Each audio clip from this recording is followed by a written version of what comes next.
He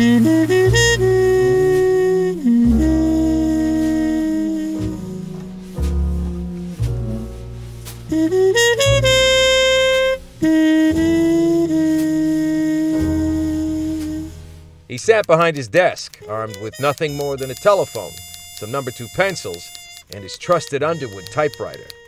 Acting on a hunch, Buell Patterson started to type. He quickly filled a piece of paper that was once as vast, white, and empty as Lake Michigan on a sub-zero winter morning. It was 1941, and taking a gamble on this crazy idea of a publicity association would make him either a big cheese or an even bigger chump. Chicago in the 1940s wasn't just the city of big shoulders, it was the city of big dreamers. On March 19, 1941, Buell Patterson of American Airlines joined other publicists to create the Publicity Association of Chicago, later changing the name to the Publicity Club. It was quite a year. The world waged war. I came to see you about this campaign of yours. Americans packed movie palaces to see Citizen Kane, and football fans watched the monsters of the Midway maul their way to another NFL title. Meanwhile, the Publicity Club was cooking with gas, growing into the nation's premier communications organization. If you were a member of the Publicity Club in Chicago, you were somebody, you were respected by the media, and you were respected by your peers. 1, 2, 3 o'clock, 4 o'clock, rock. 5, 6. By the hip 50s, clipbooks and press releases helped Katz make a lot of bread and land a lot of clients. I got to meet a lot of people that worked in the media. PCC events sure were swell. Boozing was apparently as popular as networking. And check out this menu of luncheon guests. Actor Melvin Douglas, comedian Phil Silvers, singer Lena Horne, and band leader Duke Ellington. We had a great bunch of people. Loved to sing and dance and thought they were performers. A couple thought they were comedians. Some of the women just loved to dance and would put on costumes and do chorus lines and things like that. But it wasn't just cocktails and banquets. By 1959, Chicago was home to so much great PR work, the Publicity Club decided to toot its own horns with an awards competition. And the Golden Trumpets were born. The Trumpets were in their infancy when the psychedelic 60s brought a revolution to Chicago. From the Beatles rocking Comiskey Park in '65, to the National Guard patrolling the West Side in '66, to the anti-war clashes with police in '68. The times, they were a-changin' across the city and within the PCC.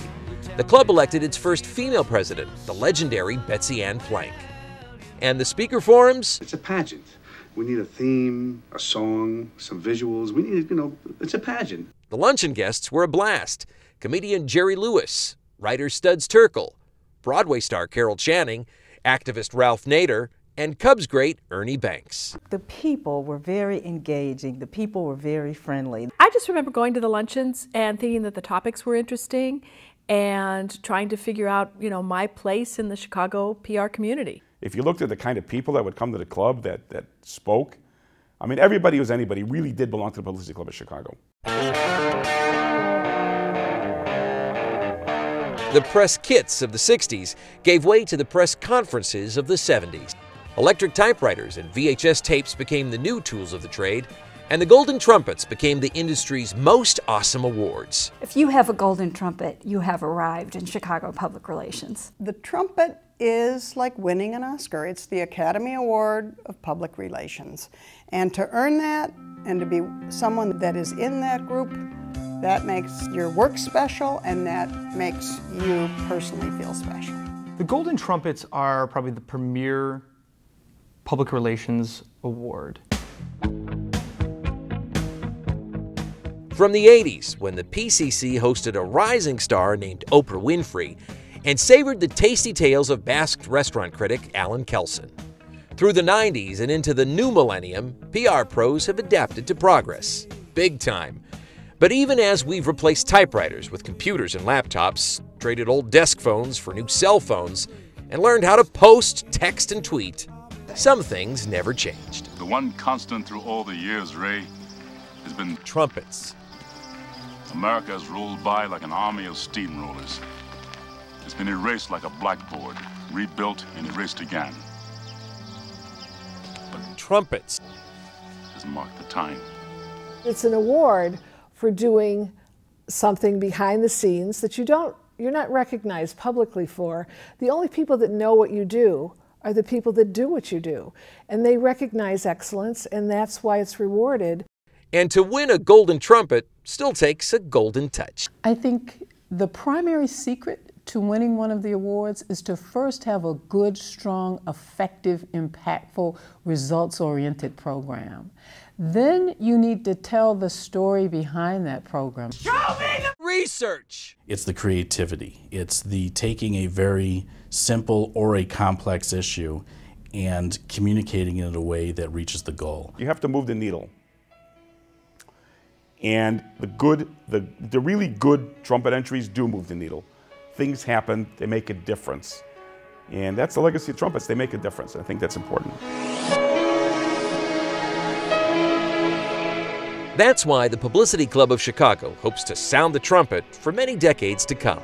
The club still is somewhat of a hidden jewel, and there are a lot of people who still could benefit from knowing that the club exists. If you're a new person in the profession, you can learn from people who have been in the profession for 20, 30 years. It is a wonderful organization of people who are working very, very hard and very, very creatively to move Chicago forward for their clients, for their companies, for their organizations, for the institutions that they represent. I think PCC is a great way to broaden your network and at the same time develop additional expertise in your field.